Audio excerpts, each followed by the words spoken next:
आप दोनों को। और सबसे पहला सवाल मेरा जेएस सोढ़ी जी आपसे होगा।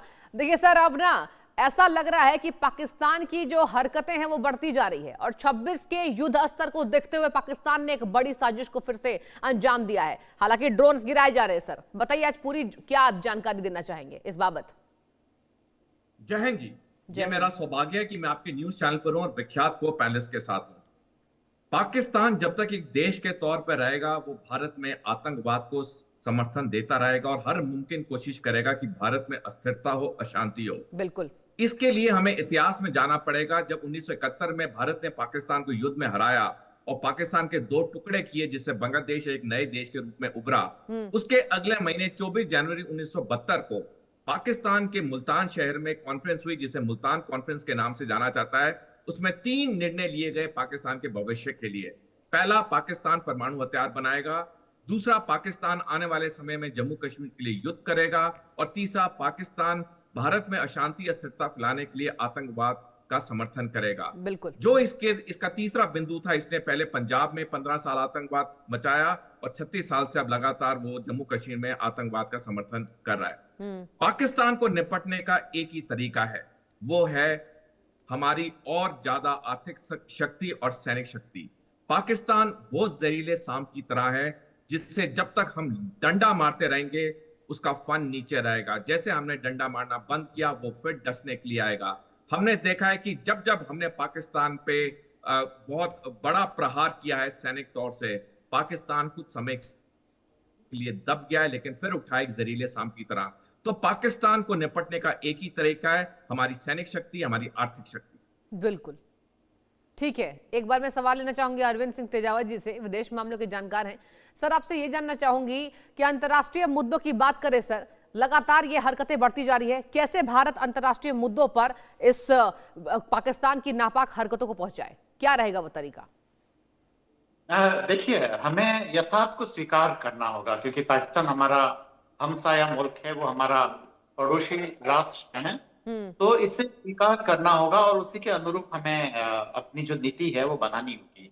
ऑपरेशन सिंदूर के बाद में हमारा जो डिफेंस पावर है वो काफी बड़ा है, हमारी प्रतिरोधी क्षमता है वो काफी उसमें वृद्धि हुई है।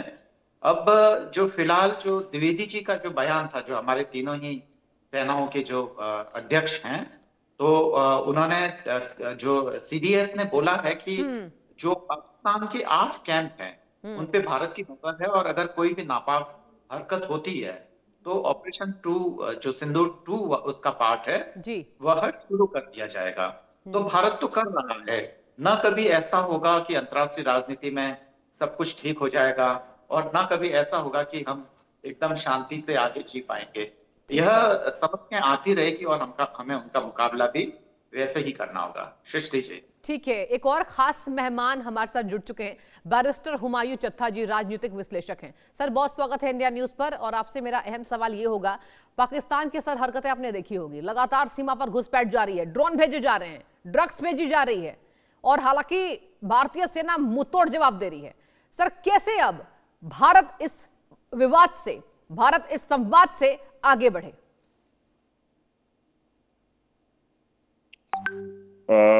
देखिए, मुझे लगता है कि आप अनफाउंडेड इल्जामात पाकिस्तान के ऊपर लगाते हैं, बेबुनियाद इल्जामात जिसका आपके पास कोई सबूत भी नहीं होता। आपके हिंदुस्तान में कुछ भी हो जाए आप उसका इल्जाम पाकिस्तान पे धरते हैं। मुझे लगता है कि आपका ये जो तरीकाकार है ये गलत है और इंडिया को चाहिए कि वो अपने गिरेबान में झांके और देखे कि अगर उसके अपने मुल्क में कोई गड़बड़ है। पाकिस्तान इंडिया में अहम सवाल आपसे लेना चाहूंगी इसी बाबत। आपने ये कहा कि बेबुनियाद आरोप है, खबरें तो लगातार चल रही हैं, ड्रोन्स देखे जा रहे हैं, भारतीय सेना मुस्तैद है, आप कैसे ये बात हुमायूं जी कह सकते हैं कि बेबुनियाद आरोप हम लगा रहे हैं? क्योंकि इंडिया फॉल्स फ्लैग ऑपरेशन करने का आदी है। आपने जब ऑपरेशन सिंदूर शुरू किया था उससे पहले भी आपने प्रॉपर एक ड्रामा बनाया पूरे का पूरा और उसमें भी पूरी इंटरनेशनल कम्युनिटी ने आपके किसी सबूत को नहीं माना, आपके किसी इल्जाम को नहीं माना और अब भी आप बेबुनियाद तरीके से पाकिस्तान को मुर्दा इल्जाम ठहराने की कोशिश कर रहे हैं। मुझे लगता है कि इंडिया को अपने बिहेवियर को देखना चाहिए, उसे ये समझना चाहिए कि अगर वो अपने आप को एक पावर कंसीडर करता है तो उसको अपने नेबर्स में, अपने हमसायों के साथ मिलकर रहना सीखना होगा, उन्हें साथ लेके चलना होगा। और इंडिया, मैं समझ नहीं पा रहा कि इंडिया क्यों कॉन्फ्लिक्ट की तरफ बिलखसूस अपने नेबर्स में, अपने तकरीबन तमाम बॉर्डर्स में वो कॉन्फ्लिक्ट के साथ है। श्रीलंका, बांग्लादेश, नेपाल, पाकिस्तान, चाइना, आपके इर्द गिर्द जितने ममालिक हैं सबके साथ आपने क्यों कॉन्फ्लिक्ट शुरू किए हुए हैं? कॉन्फ्लिक्ट शुरू मुझे किए लगता हैं है ना, कि ठीक है। पाकिस्तान इसी और पर इंडिया एक दोनों सवाल मैं को लेना चाहूंगी, आगे बढ़ना चाहिए। इसी पर हुमायूं जी मैं एक सवाल लेना चाहूंगी कर्नल जेएस सोढी जी से। सर ये बताइए, हुमायूं जी कह रहे हैं कि कॉन्फ्लिक्ट्स लेता है इंडिया, मतलब आसपास के पड़ोसी मुल्कों में भारत शांति नहीं चाहता है।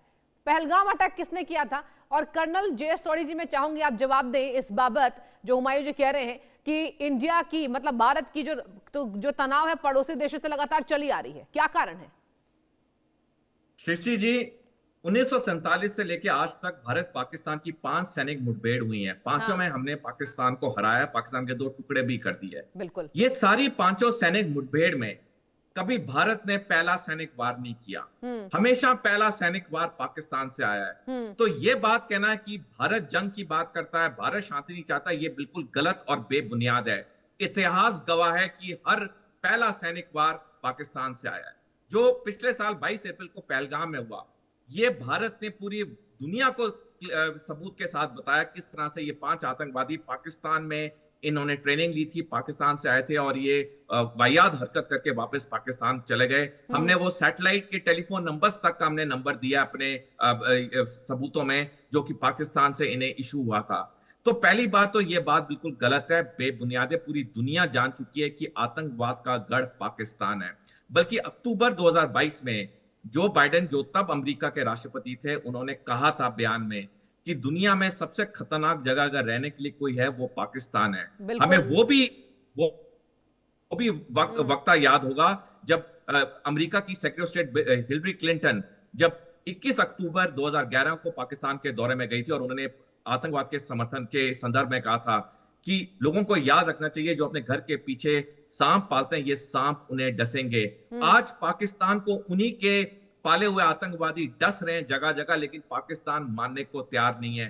कोई भी एक अक्लमंद इंसान होता है, वो जिंदगी में कई बार फेल होता है, हम भी कई बार फेल हुए हैं, लेकिन फेल होने के बाद वो अपनी गलती मानता है, अपने आप को सुधारता है। लेकिन पाकिस्तान एक ऐसा देश है जो अपनी गलती मानने को तैयार नहीं, क्योंकि इसकी जो बुनियाद है, पाकिस्तान की बुनियाद 2 ही चीजों पे है, भारत विरोधी और हिंदू धर्म विरोधी। भारत विरोधी और हिंदू धर्म विरोधी। अरविंद सिंह तेजावत जी, मैं आपके पास लौटना चाहूंगी। बताइए कि हुमायूं जी ये कह रहे हैं कि पड़ोसी देशों में तनाव की स्थिति है। अब बांग्लादेश में क्या हुआ, शुरुआत किसने की, ये सबने देखा, पूरी दुनिया ने देखा और पूरी दुनिया में इसका विरोध हुआ है। और उसके बाद पाकिस्तान में हमने 2 कट्टरपंथियों के द्वारा हिंदू युवक की हत्या देखी। इस पर आप जरा जवाब दीजिए अरविंद सिंह तेजावत जी कि अब तक के इतिहास में इतनी घटनाएं आ चुकी हैं जब भारत ने कुछ पहल की हो। पहल तो पाकिस्तान के द्वारा होता है, तो फिर कैसे ये बात कही जा सकती है? जवाब दीजिए आप। सृष्टि जी, देखिए, संशोधन दोनों ही बातों में है। पहली बात तो ये कि मेरे जो भारत के उस समय के जो फॉरेन सेक्रेटरी थे, उनसे बात हुई है। उस समय मैं कॉलेज स्टूडेंट हुआ करता था। तो ये नहीं है कि 1971 में पहले पाकिस्तान ने उस समय तात्कालिक रूप से हमला किया था, पर भारत तैयारी बहुत लंबे समय से कर रहा था 71 के वॉर में। मैं सोढी साहब को बता देता